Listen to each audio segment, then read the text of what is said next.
जैसे इस धराधाम पर यदि परमात्मा भी आता है तो उसका भी बिना गुरु के कल्याण नहीं होता है, उसे भी गुरु बनाना पड़ता है। राम बन करके आते हैं तो वशिष्ठ का द्वार देखते हैं, और घनश्याम बन करके आते हैं तो गुरु शांतिपनी का द्वार देखते हैं।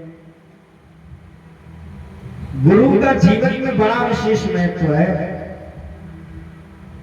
मैया शबरी से गुरु मतंग ने यही तो कहा था, बेटी परमात्मा पर विश्वास रखना तो तुझे परमात्मा को नहीं ढूंढना पड़ेगा, एक दिन परमात्मा को तुझे ढूंढते हुए आना पड़ेगा। वो परमात्मा पूछेगा कि मेरी माता शबरी की कुटिया कहां पर है, तो तुम्हें नहीं ढूंढना पड़ेगा। और जब मैया शबरी के आश्रम में राघव आ गए और जब भगवान ने अपनी नौ भक्तियों का वर्णन किया, बोले माता इन 9 भक्ति में से यदि एक भी भक्ति किसी मानव के अंदर होती है तो वो मेरी कृपा पात्र बन जाता है। अगर एक भी भक्ति इस प्रकार की है तो, और नहीं है तो फिर कृपा पात्र बनना असंभव है। बोले 9 में से एक आध भक्ति अपने अंदर भी होना चाहिए। नवदा भक्ति जानते हो क्या है? प्रथम भगति संतन कर संगा, प्रथम भगति संतन कर संगा।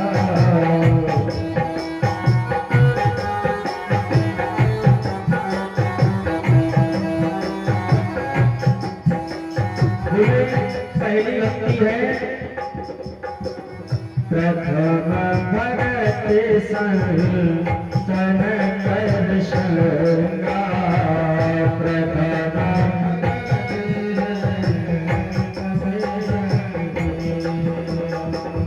तू शरीर कथा प्रसंगा, तू शरीर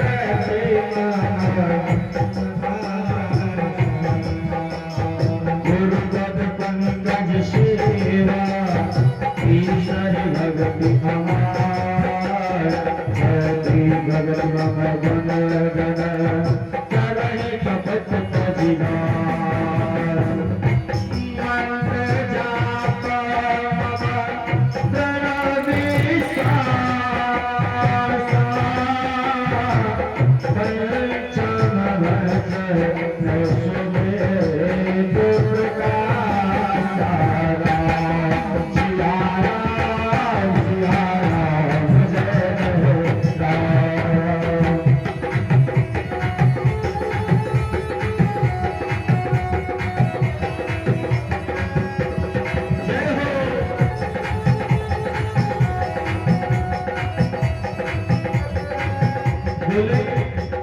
परमात्मा की छठी जानते हो? चतुरमशील विरति वो कर्मा, चतुरमशील विरति वो कर्मा, निरत निरंतर सज्जन धर्मा, निरत निरंतर सज्जन धर्मा, सतम सम मोहि में जग दीपा, सतम सम मोहि में जग दीपा, मोत संत अधिक पहले था, मोत संत अधिक पहले था, आत्म जथा लाभ संतोषा, सपने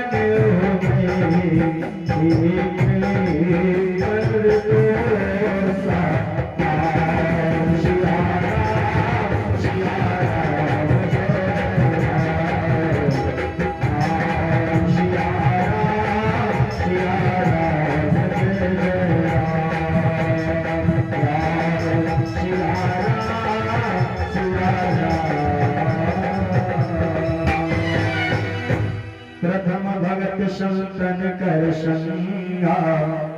परमात्मा की पहली भक्ति बोले संत का सानिध्य। संत के सानिध्य में यदि आप रह रहे हो तो इसका मतलब ये परमात्मा की आप भक्ति कर रहे हैं। क्यों? बोले बिना संत की कृपा से भगवंत मिल ही नहीं सकते। बोले पहले मिलेंगे संत, तब जीवन में मिलेंगे भगवंत। और जिसको बाबा नारद मिले, बोले उसको नारायण मिले, ये सत्यता है। प्रहलाद को मिले तो नरसिंह बन करके नारायण को आना पड़ा। ध्रुव को मिले नारद, यदि ध्रुव को बने हैं ना, तो ध्रुव को दर्शन देने के लिए परमात्मा को चतुर्भुज रूप में प्रकट होना पड़ा। और दूसरी भक्ति, बोले दूसरी भक्ति, दूसर रति मम कथा प्रसंग। बोले कथा के पंडाल में आकर के बैठ गए और बैठ करके परमात्मा की कथा को सुन रहे हो, तो ये परमात्मा की दूसरी भक्ति है। और गुरु के चरणों में अत्यधिक प्रेम है, गुरु के चरणों में लगाव है, तो ये आपकी तीसरी भक्ति है। और जिन्हें गुरु के चरणों में लगाव नहीं है, तो ये परमात्मा की भक्ति नहीं है। ऐसे करके राम ने 9 भक्तियों का वर्णन किया, जिसमें 9वीं भक्ति है सरल। नवम सरल सबन छलही ना, मम भरोस ही हरस नरे।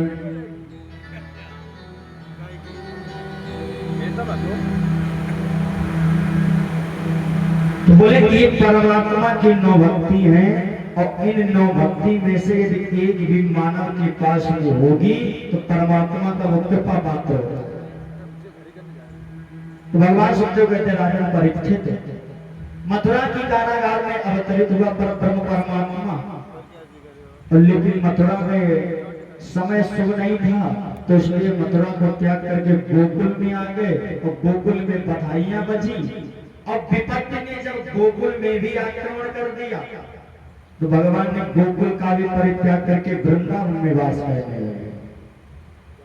और वृंदावन में आकर के भगवान ने सर्वप्रथम, बोले जब इंद्र की पूजा होती थी ना, उस इंद्र की पूजा बंद करा करके गिरिराज जी का पूजन कराया। और ये गिरिराज जी जानते हो कैसे प्रतीक्षा कर रहे हैं?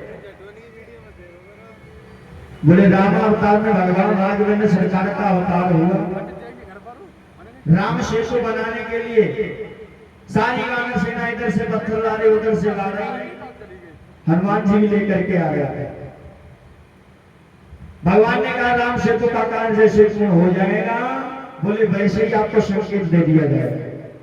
और हनुमान जी भी गिरिराज जी को लेकर के आ रहे थे, और वृंदावन तक ही आ पाए। बोले तब तक राम ने संकेत कर दिया, तो हनुमान जी समझ गए कि राम सेतु का कार्य पूर्ण हो गया। और गिरिराज जी तो आना पहले से नहीं चाह रहे थे, लेकिन हनुमान जी ने यह आश्वासन दिया कि यदि आप चलोगे तो आपके ऊपर परमात्मा पैर रख करके जाएंगे। तो गिरिराज जी इस लोभ में हनुमान जी के साथ चले आए, और वृंदावन में आकर के हनुमान ने जैसे गिरिराज जी को रखना चाहा, तो गिरिराज जी ने कहा हनुमान जी आप भी इतना बड़ा असत्य बोलते हो, ये मुझे भरोसा नहीं था। राम के अनन्य भक्त होने के बाद में भी इतना बड़ा असत्य। तो हनुमान जी ने देखो, जो भक्त होता है ना, उससे अपने भगवान पर पूर्णता भरोसा होता है। राम से पूछा नहीं हनुमान ने, और हनुमान ने जानते हो क्या कहा? गिरिराज जी महाराज आप चिंता मत करो, इस समय परमात्मा त्रेता युग में रामावतार में आए हैं, और राम सेतु के समय आपके सिर के ऊपर पैर रख करके जाते। अगर आप थोड़ा सा प्रतीक्षा कर लेंगे तो द्वापर में भगवान का कृष्णावतार होगा, और जब कृष्णावतार होगा तो एक समय वो आएगा कि भगवान जी आपको अपने सिर के ऊपर धारण करेंगे, वो भी साथ देंगे। तो वही हनुमान का दिया हुआ वरदान गिरिराज जी को आज फलीभूत हो रहा है।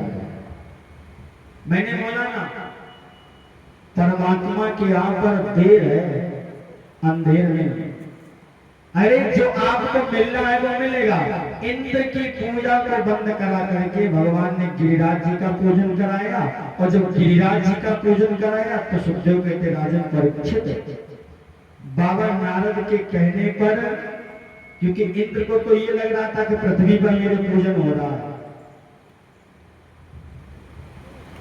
बाबा नारद ने कहा आपका पूजन नहीं हो, तो क्रोध में आकर के सामंतक नाम के मेघों को बुला करके ब्रज के ऊपर वर्षा कराई। और ये मेघों का पता तो आह्वान होता है, बोले जब महाप्रलय का समय होता है, जब महाप्रलय का समय होता है तब सामंतक नाम आदि जैसे मेघों का आह्वान करके बोले महाप्रलय कराएगा।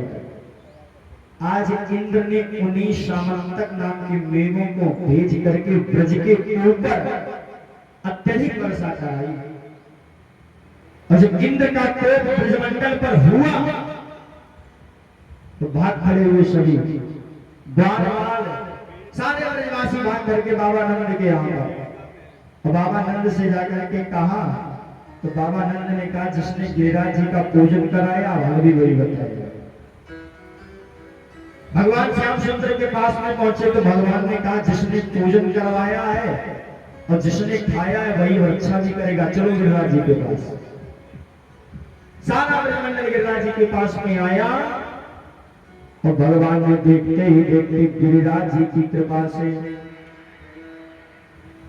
लोग समझ नहीं पाए, और भगवान ने देखते ही देखते गिरिराज जी को अपने ब्लिज सीधे हाथ की कनिष्ठिका उंगली है ना, कनिष्ठिका उंगली, अच्छा कनिष्ठिका उंगली दोनों हाथों में, लोगों को ये लगता कि बोले जो सबसे छोटी उंगली है ना उसी के ऊपर गिरिराज जी को उठाया, लेकिन उंगली के ऊपर नहीं उठाया, भगवान ने तो गिरिराज जी को नाखून के ऊपर उठाया है। अरे नख पे गिरिवर मोधार, अरे नख पे गिरिवर मोधार, कन्हैया मेरो मारो, नख पे गिरिवर मोधार, कन्हैया मेरो मारो।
यूं कही यशोदा मैया सब जोड़ लगाओ भैया, यूं कही यशोदा मैया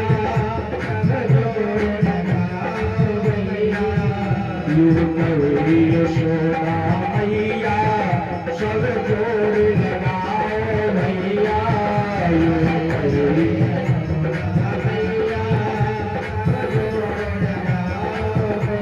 हरि ये कैसे झेले भार कन्हैया अब बेली नौधार कन्हैया महाराज की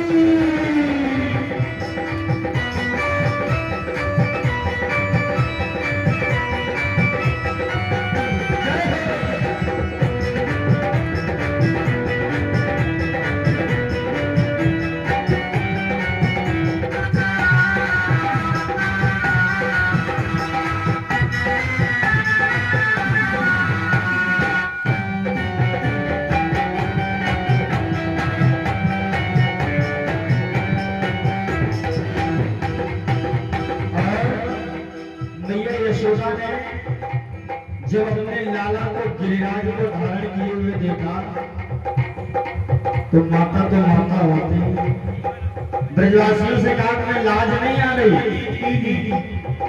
मेरे लाल की नरम कन्हैया तेरे कोल जावे न भैया मेरे लाल की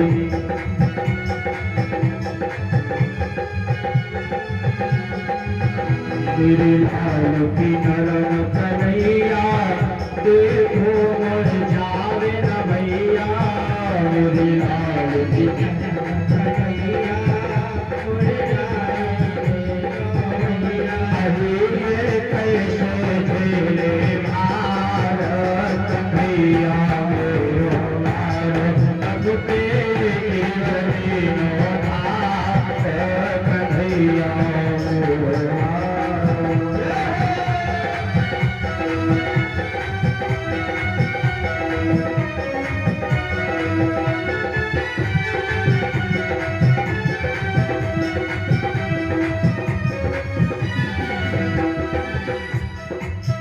जब इंद्र ने कीनो गोवर्धन नंद के लीनो जब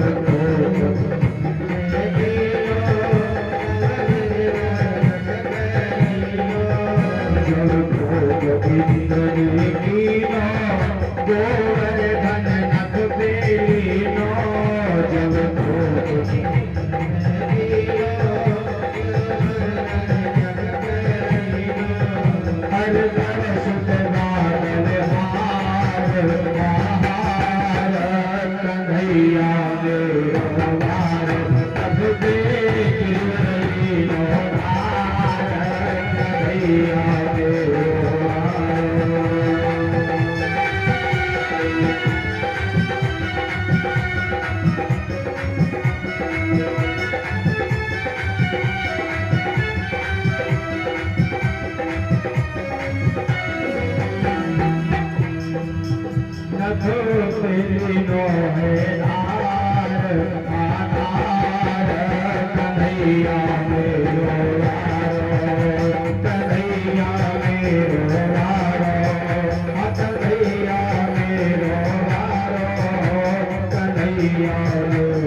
सुखदेव कहते राजन इंद्र ने एक दिन नहीं, 2 दिन नहीं, 3 दिन नहीं, 7 दिवस तक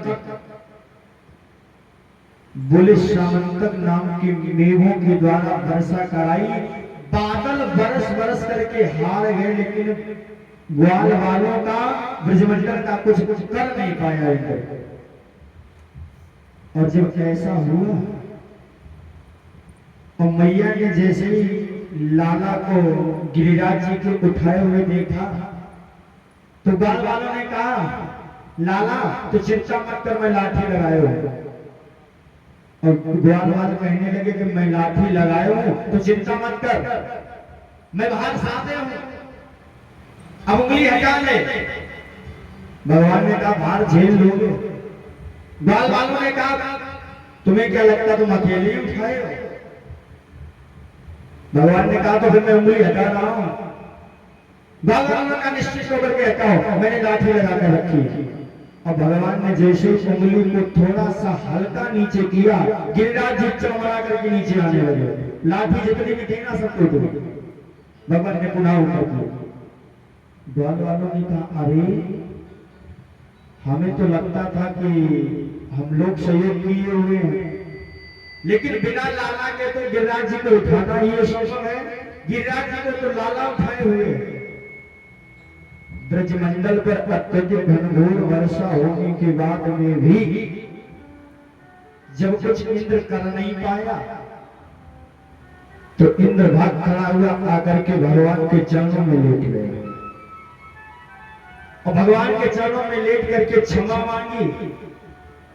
तो भगवान सुखदेव कहते राजन परीक्षित, भगवान तो अत्यधिक करुणा निधान है। भगवान ने कहा इंद्र अपराध तो तुमने भी किया है, अपराध ब्रह्मा ने भी किया था, लेकिन तुम्हारे अपराध में और ब्रह्मा के अपराध में जमीन आसमान का अंतर है। बोले ब्रह्मा ने जो अपराध किया था तो ब्रह्मा ने मेरे परिजनों को, मेरे ग्वाल वालों को मुझसे 1 वर्ष दूर रखा, लेकिन तुमने जो अपराध किया है तो तुम्हारा अपराध ऐसा है कि तुमने मेरे परिजनों को मेरे साथ में रखा, साथ में। भगवान गिरिराज जी को 56 भोग लगते हैं। 56 भोग जानते हो काहे के मारे चढ़ते? 54 चढ़ जाते, 51 चढ़ जाते, 51 तो शुभ होते हैं, 21 चढ़ जाते, 101 चढ़ जाते हैं, 56 ही काहे चढ़े जानते हो? बोले एक दिन में 8 पहर होते हैं, 8 पहर एक दिन में, तो 8 सते 56। भगवान श्याम सुंदर ने 7 दिन तक जब नैवेद्य को स्वीकार नहीं किया, गिरिराज उठाने में बिजी होने रहे, तो ब्रजवासियों ने भगवान श्याम सुंदर के लिए 56 भोगों की व्यवस्था की। क्यों? बोले लाला थक गया होगा, 7 दिन तक कनिष्ठिका उंगली के नाखून के ऊपर गिरिराज धारण किए, तो यानी इकट्ठा भोग लगाया गया 56। तो सुखदेव भगवान कहते राजन आगे चल करके जब इंद्र ने क्षमा मांगी तो भगवान ने इंद्र को क्षमा किया, लेकिन इंद्र से कहा इंद्र तुम्हें भी ब्रजमंडल का कोई परिक्रमा नित्य लगाना पड़ेगा। तो ब्रह्मा और इंद्र आज भी, आप लोगों ने देखा होगा वृंदावन की जब परिक्रमा करते हो ना, तो इंद्र पर्वत और ब्रह्मा पर्वत दोनों परिक्रमा लगाने आते हैं। सुखदेव कहते राजन इतना सब कुछ होने के बाद में ब्रज में धूल उड़ी, अचंभित वाली बात। बोले जहां पर महाप्रलय जैसे सामंतक मेघों से वर्षा कराई गई हो जिस ब्रजमंडल पर, और उस ब्रजमंडल पर इतना सब कुछ होने के बाद में इंद्र क्षमा मांग करके चला गया तो वहां धूल उड़ी, है तो अचंभित वाली। तो धूल जानते हो काहे के मारे हो रही? बोले जितना भी इंद्र ने वर्षा कराई और जितना भी जल था उसको ऋषि अगस्त पी गए। अब आप कहोगे ऋषि अगस्त का गिरिराज जी से क्या संबंध? तो इसके लिए आपको त्रेता युग में चलना पड़ेगा। मैया सीता का नित्य का कार्य है कि एक ब्राह्मण को भोजन कराना, ये नित्य का कार्य है। और आज दिन तक माता सीता के पास में जितने भी ब्राह्मण भोजन करने के लिए गए तो एक ब्राह्मण ने इतना भोजन नहीं किया जो माता को संतुष्टि प्रदान हो जाए कि मैंने किसी ब्राह्मण को भोजन कराया। कोई जाता है तो पूरी खा लेता, कोई हद होते 4 खा लेता, इससे आगे भी खाते। तो मैया सीता ने राघव से कहा प्रभु आखिर में इतने लोग भोजन करने आते हैं लेकिन किसी ने ऐसा भोजन नहीं किया जिससे मुझे संतुष्टि प्रदान हो जाए। अब की बार किसी ऐसे ब्राह्मण देवता का निमंत्रण करो जो मुझे भी लगे कि मैंने किसी को भोजन कराया है। तो मैया की बात को सुनकर के राघव ने कहा, देवी चिंता मत करो। और राघव ने जाकर के ऋषि अगस्त को निमंत्रण दे आए कि कल प्रातः कालीन में आकर के आपको मेरे घर पर ही भोजन करना है। और जब निमंत्रण दे करके चले आए तो दूसरे दिन ऋषि अगस्त आए। और ऋषि अगस्त को आता हुआ माता ने जैसे ही देखा तो माता ने राघव की तरफ देखा, प्रभु मैंने आपसे कहा कोई ऐसा ब्राह्मण ढूंढ कर लाइएगा जो भोजन इतना तो कर ले जो मुझे संतुष्टि प्रदान हो जाए, लेकिन इनके शरीर में तो कुछ है ही नहीं। पहले 2-4 थोड़ी खा भी तो लेते थे, हमें लगता है तो एक भी नहीं खा पाएंगे। तो राघव ने कहा, देवी पहले आप खिलाना तो प्रारंभ करो। और मैया सीता ने जब ऋषि अगस्त को भोजन कराया तो ऋषि अगस्त भोजन करने के लिए बैठे, मैया थाली सजा करके लाई। अब संत तो संत होता है, वो सभी एक पात्र में मिलाया, खाने लगे। मैया ने देखा, मैया ने कहा ये ऐसे भोजन किया जाता है, चलो चलो। अब मैया भोजन ला रही है, ऋषि अगस्त खा रहे हैं। मैया ने जितना बना करके रखा था ऋषि अगस्त सारा था। अब मैया बनाती जा रही, परोसती जा रही। और मैया जब थकने लगी तो रिद्धि सिद्धि का ध्यान किया तो रिद्धि सिद्धि आ गया, वो भी बनाने लगे। बोले उनसे भी पता नहीं आया तो देवियों का ध्यान किया, वो भी आगे बनाने लगे। लेकिन माता सीता ऋषि अगस्त के पास यदि सब्जी ले जाए तो पूरी खत्म, पूरी ले जाए तो सब्जी खत्म। तो मैया ने रसोई में बैठ करके कहा, महाराज बीच में पानी भी पिया जाता है। हाँ, भोजन के समय बोले बीच में पानी भी पिया जाता। तो ऋषि अगस्त ने कहा, माता चिंता मत करो, जब बीच आएगा तो मैं पानी पी लूंगा। तो मैया ने कहा, अभी बीच ही नहीं आया। बोले बीच आएगा तो पी लूंगा, अभी बीच नहीं आया। मैया की ऐसी परिस्थिति देखी, राघव ने इशारा किया अगस्त से, या तो यूं समझा जाए ये सब राघव की ही तो माया थी।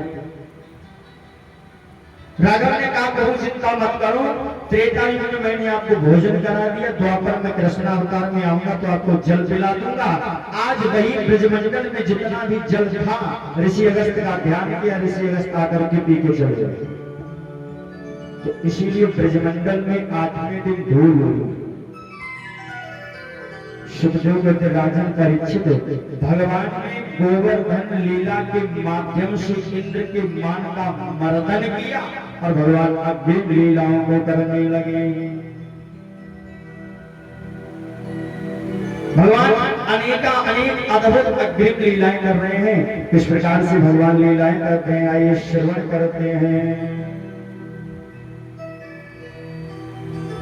श्री भागवत है कलयुग में, श्री भागवत है कलयुग में, कल्याण की कथा, कल्याण की कथा, जापरान की कथा, कृष्ण भगवान की कथा, जापरान की कथा।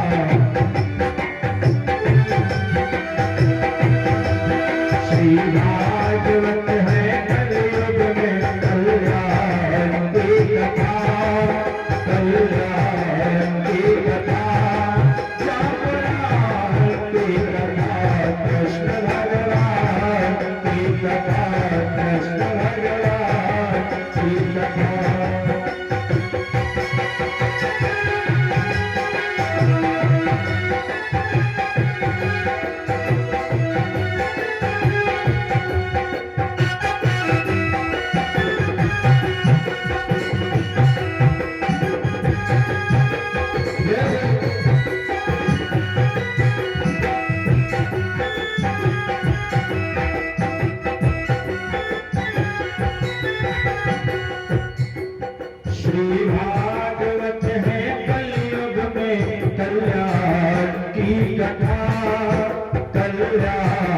की कथा, राम राम की कथा, कृष्ण भगवान की कथा, कृष्ण भगवान की कथा, कृष्ण भगवान की कथा।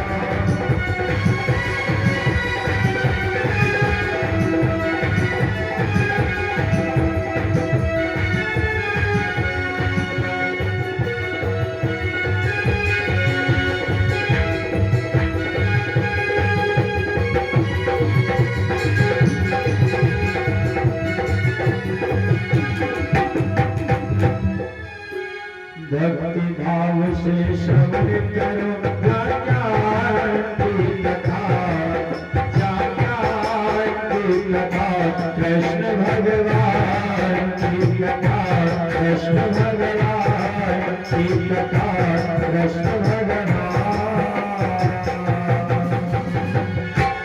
बोले बांके बिहारी लाल की, सदगुरुदेव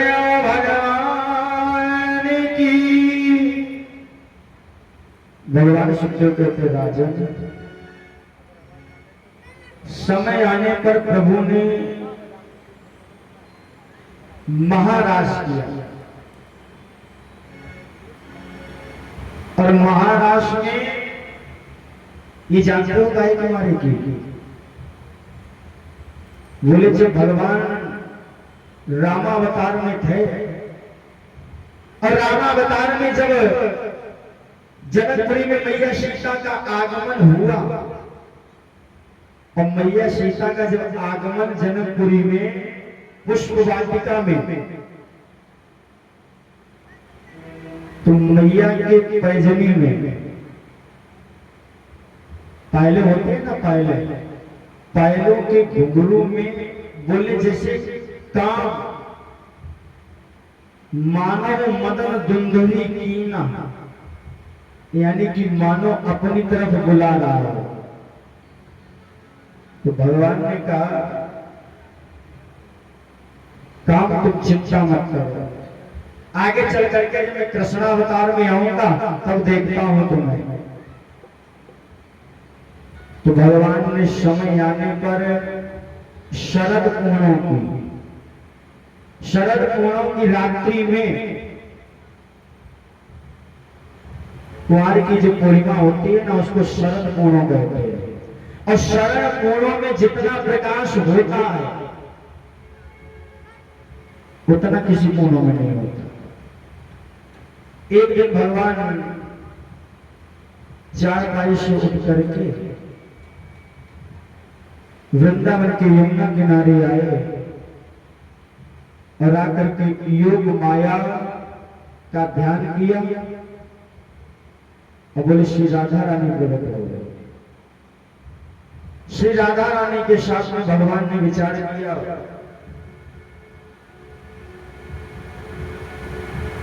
कि आज की जो रात्रि है ना, देखो महाराष्ट्र में सबसे बड़ी रात हुई 6 महीने, और इसी महाराष्ट्र में तो भगवान शिव गोपेश्वर बनकर के आए और भगवान ने यमुना नदी के किनारे बांसुरी को बजाना प्रारंभ किया। अद्भुत तान, अद्भुत सुर, राधा रानी के साथ में होकर के जब बांसुरी की धुन निकली तो भगवान सुखदेव कहते राजन परीक्षित कि बाजी बाजी कहा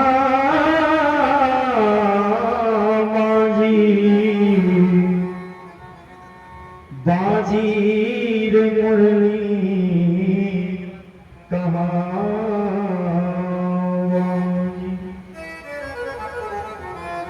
मुरली की धुन सुन करके जितनी भी गोपियां थी मानो एक एक गोपी के कान में वो मुरली की आवाज जा रही है। उस मुरली से मानो सुर नहीं, एक एक गोपी का नाम निकल रहा है, और जिस गोपी का नाम निकल रहा और जो गोपी सुन रही है वो जिस भी परिस्थिति में है वैसे उठ करके चल देती। अब जो गोपी जिस परिस्थिति में उसी परिस्थिति में उठ करके चल देते हैं। सुखदेव कहते राजन, एक गोपी घर पर अपना काम कर रही थी,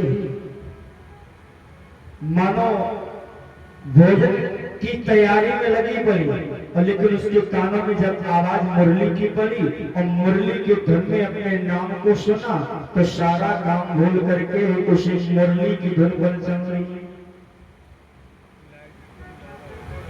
जब वृंदावन में भगवान ने मधुर मुरली बजाई और जब गोपियों के कान में पड़ी, और ये गोपियां जानते हो कौन है? ये वही गोपियां हैं। बोले रामा अवतार में जितने ये साधु शब्द है ना, ये साधु शब्द ही तो गोपी बन करके आए हैं। ये साधु शब्द ही सब गोपी बन करके आए। एक गोपी अपने श्रृंगार में लगी हुई थी, लेकिन कान में आवाज जब पड़ी मुरली की धुन की तो श्रृंगार करना भूल गई। बोले एक आंख में काजल लगाया तो दूसरे में लगाने भूल गई। इतनी मोहित करने वाली मुरली की तान। एक गोपी तो ऐसे श्रृंगार किए हुए, बोले पांव का गले में पहने हुए और गले का पांव में पहने हुए, उसे बोले कुछ शुद्ध ही नहीं रहा। ऐसे परमात्मा की अद्भुत मुरली जब बाजी। अब आप विचार करें कि मुरली की धुन सुन करके गोपियों की अपनी सुन नहीं रही, और जिस परिस्थिति में थी उसी परिस्थिति में उठ करके चल रही। एक गोपी अपने पति को खाना परोसने के लिए तैयार हुई और उसके कानों में जैसे ही आवाज पड़ी तो अपने पति को खाना न दे करके चल रही। पति ने गोपी को जाते हुए देखा तो हाथ पकड़ लिया कि तुम नहीं जाओगी, और जब नहीं जाओगी इस बात को सुना तो गोपी ने जिद की तो पति ने पकड़ करके बोले अंदर कमरे के अंदर बंद कर दिया। गोपी ने परमात्मा का ध्यान किया और भगवान श्याम सुंदर का ध्यान किया, तो ध्यान के करने मात्र से उस गोपी के जितने भी पाप थे वो सब नष्ट हो गए, और जब गुण उदित हुए तो भगवान मानो वहीं पर आकर के गोपी को दर्शन दिए और गोपी जाकर के भगवान में ही समाहित हो गए। गोपी ने अपना प्राणांत कर दिया। इधर अन्य गोपियां जब भगवान के सन्मुख आकर के खड़ी हुई और भगवान ने अपने नेत्रों को खोल करके देखा तो भगवान ने, जानते हो क्या पूछा? देवी आप लोग यहाँ पर चाहिए बताओ। जैसे किसी को बुलाया जाए, आपने किसी को निमंत्रण दिया और उसको बुलाया, और बुलाने के बाद में आप उससे ये तो भैया आप यहाँ कैसे? बताओ, अच्छी बात है। बोले पहले निमंत्रण भी देते जा रहे, श्रीमान फलाने सिंह जी आपको इस तारीख को आना है। अब वो बेचारा जैसा जैसा करके आ भी पाया तो आ करके बोले फिर से आप ये कह दो भैया तुम्हें बुलाया किसने? यही गोपियों की परिस्थिति है।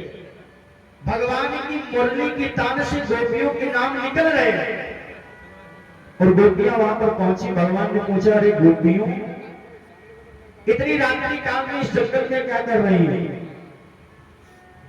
तो जबकि तुम्हें ज्ञात नहीं है कि रात्रि के समय स्त्री को घर से बाहर नहीं निकलना चाहिए, और वो भी जंगल में।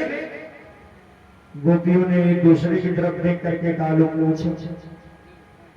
पहले मुरली बजा करके स्वयं बुलाते हैं और बाद में ये कहते हैं कि आपको किसने बुलाया है यहाँ, और बिना पति के साथ में अकेले नहीं जाना चाहिए।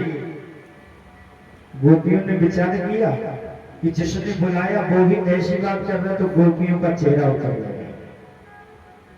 और जब गोपियों को चेहरा उतरा हुआ भगवान ने देखा तो भगवान ने गोपियों की तरफ देख करके मुस्कुराए। अरे गोपियों में ऐसे ही सोच रहा था,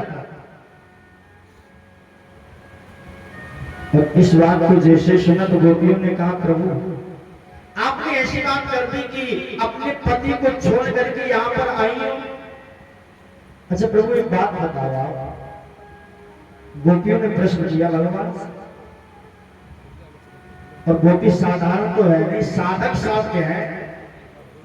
बोले प्रभु आप ये बताओ, किसी स्त्री का कार्य हो कि नित्य बिना पति के भोजन किए हुए स्वयं भोजन नहीं करती है, जब तक उसका पति भोजन ना कर ले तब तक वो भोजन नहीं करती है, चाहे सुबह से शाम हो जाए चाहे शाम से सुबह हो जाए। और उसी का पति यदि अकस्मात किसी कारणवश विदेश में चला जाए और उसका पति ये कहता है कि देवी जब तक मैं विदेश में जा रहा हूं तब तक इस मेरी फोटो के सामने तुम भोग लगा लेना और खा लेना, तो पति की आज्ञा के अनुसार वही किया जाएगा। लेकिन समय आने पर एक दिन उसी कार्य को करने के लिए तैयार हुए, सामने पति की प्रतिमा रखी और सामने भोजन की थाली हम भोग लगाने के लिए तैयार हुए, और बोले तब तक गेट पे खटखटाने की आवाज आई, कानों में आवाज करी तो पति की आवाज आई। अब प्रभु आप मुझे ये बताओ कि मेरा वहां पर कर्तव्य क्या है, उस प्रतिमा को भोजन लगा करके भोजन अर्पित करने के बाद भोजन कर लेना चाहिए या फिर जाकर के गेट खोलना चाहिए? तो भगवान ने कहा गोपियों कैसी बात करते हैं, जब पति आ ही गया है, असली पति आ गया है, तो फिर तस्वीर को भोग लगाने से क्या फायदा? गेट खोलो और गेट खोल करके बोले गेट को खोल करके पति को अंदर लाओ और भोजन खिलाओ।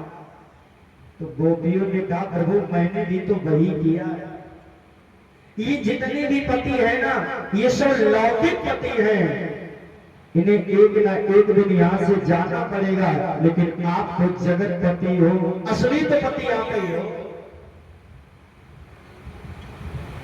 मैंने बोला ना एको ब्रह्म द्वितीय नास्ति, बोले जितना भी जहां तक दिखाई पड़ रहा है ये सब माया है, वो गोचर लग जहां जाई सो सब माया जाने हो भाई, जहां तक मन जाता वहीं तक माया है।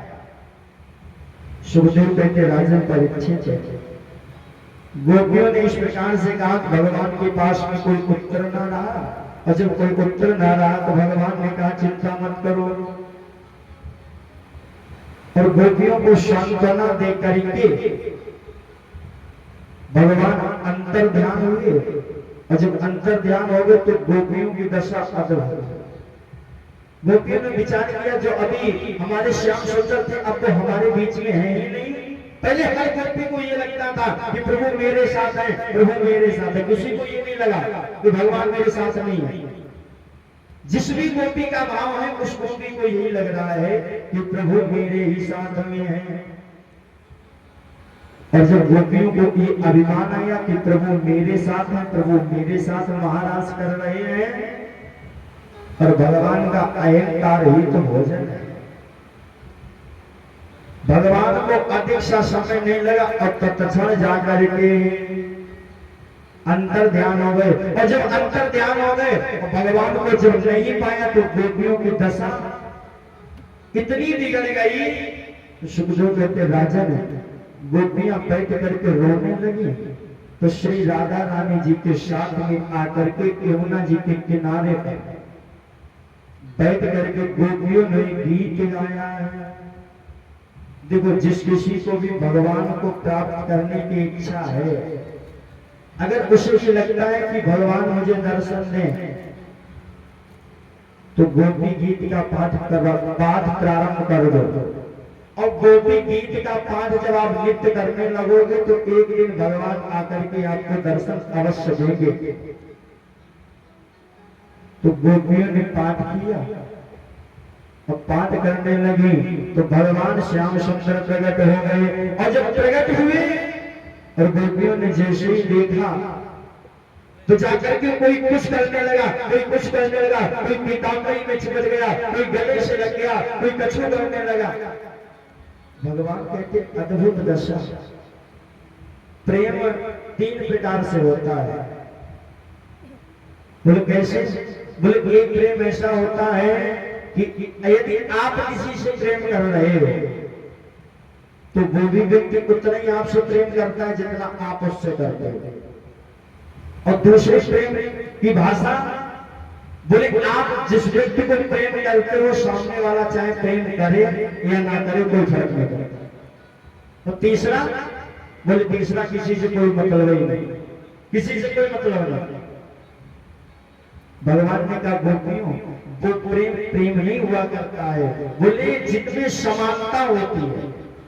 ये तो सौदा वाला भाव हो गया।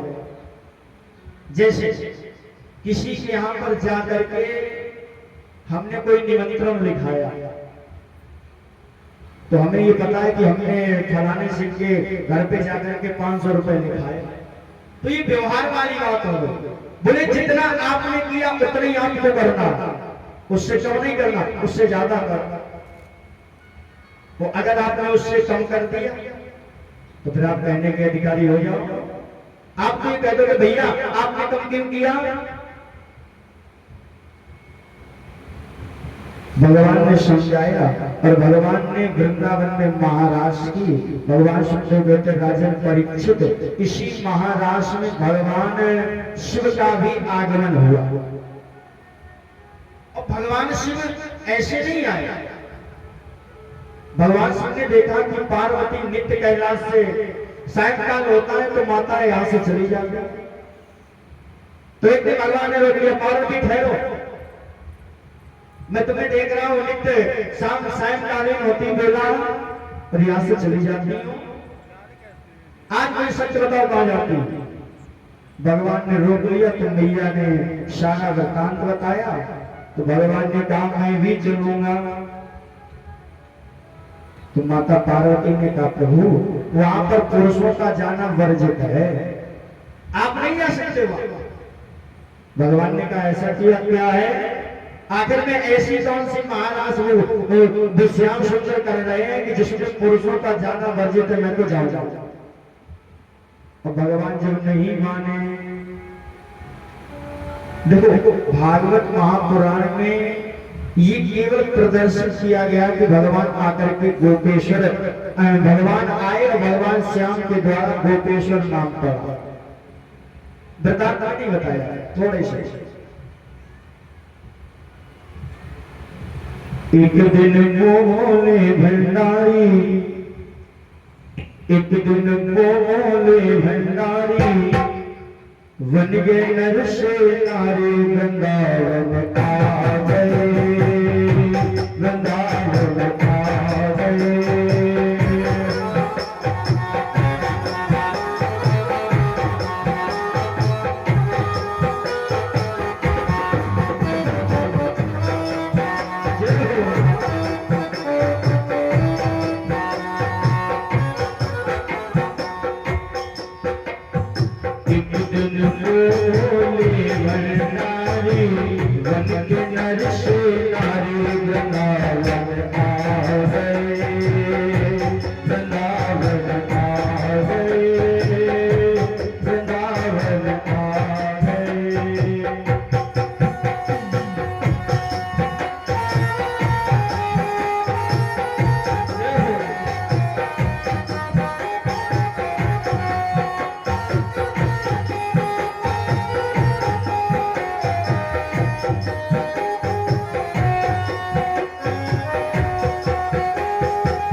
रास रचेगा ब्रज में मारे हमें दिखा दो प्यारे वृंदावन आ गए, वृंदावन आ गए।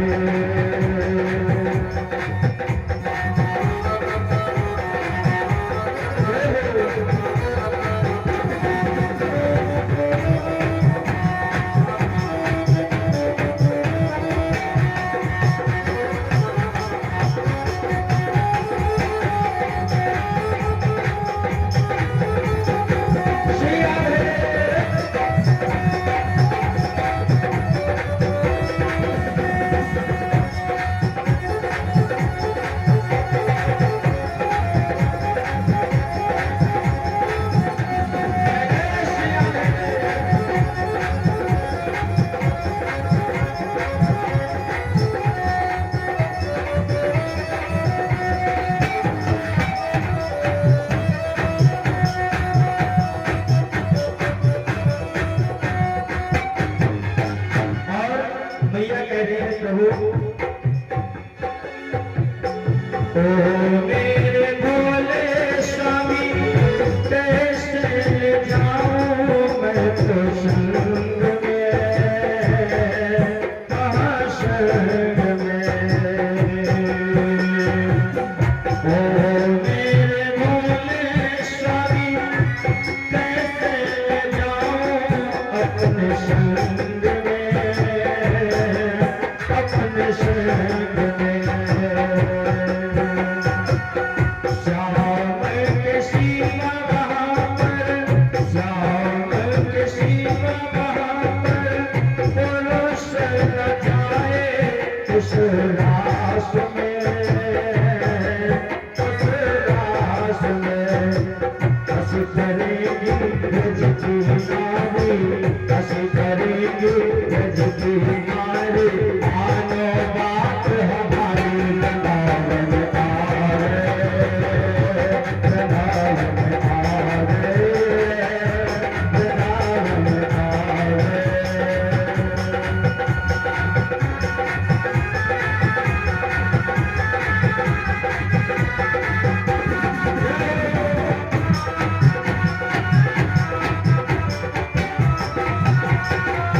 कहती हूँ कि श्याम के बिना वहां पर कोई नहीं जाता है, तो पुरुष नहीं जाता, स्त्री तो जाती है।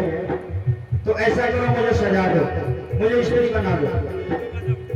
मैया पार्वती ने कह रहे, क्या कह रहे हो? अरे मुझे स्त्री बना दो। तो मैया ने कहा, जब वहां पर लोग पूछेंगे कि देवी आपके साथ में कौन? भगवान ने कहा, कोई सा रिश्ता बता देना। बताने में क्या जाता? बोले अच्छा। तो भगवान शिव जब नहीं माने तो मैया पार्वती के लिए साड़ी और भगवान ने पहन ली। और जब साड़ी पहनती है ना, अगर मुंह ढकते हैं तो पीठ खुल जाती है, और पीठ ढकते हैं तो मुंह खुल जाती है। बोले कहने लगे, दीदी उस महाराज में केवल पुरुष नहीं जाते हैं, तो उसमें कोई बात नहीं, तो हम तो स्त्री बन करके चलते। और पार्वती से कहते हैं, ऐसा बना दो कोई न जाने इस राज को, इस राज को। ऐसा बना दो कोई न जाने इस राज को, इस राज को।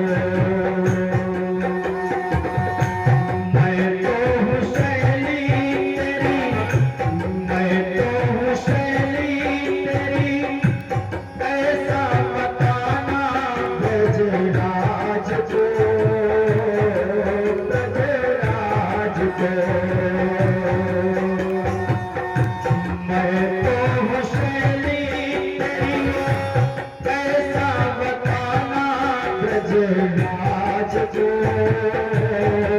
ब्रजराज को बनत जोड़ा पहने की साड़ी बनत जोड़ा पहने की साड़ी चाल चले मतवारी बनाए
मोहिनी का रूप बनाया,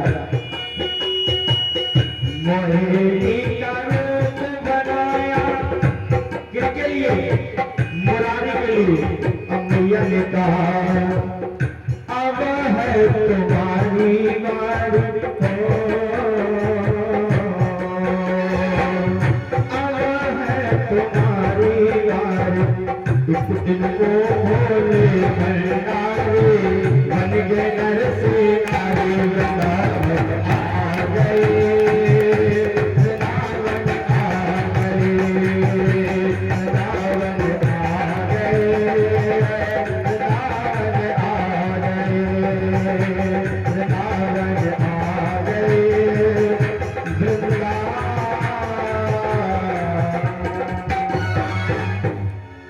वृंदावती मैया की, शंकर भगवान की।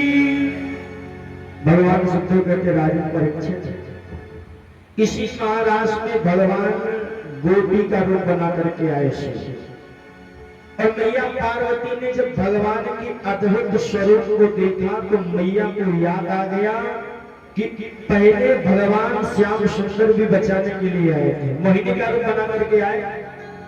अच्छा, भगवान शंकर की बात सुनो।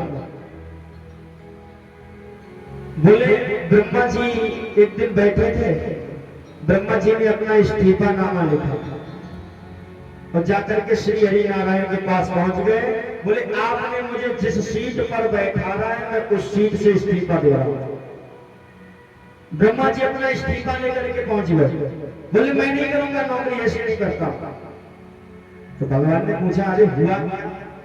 आखिर में नौकरी छोड़ने का कोई कारण ही तो होगा, कारण क्या है? तो ब्रह्मा जी ने कहा प्रभु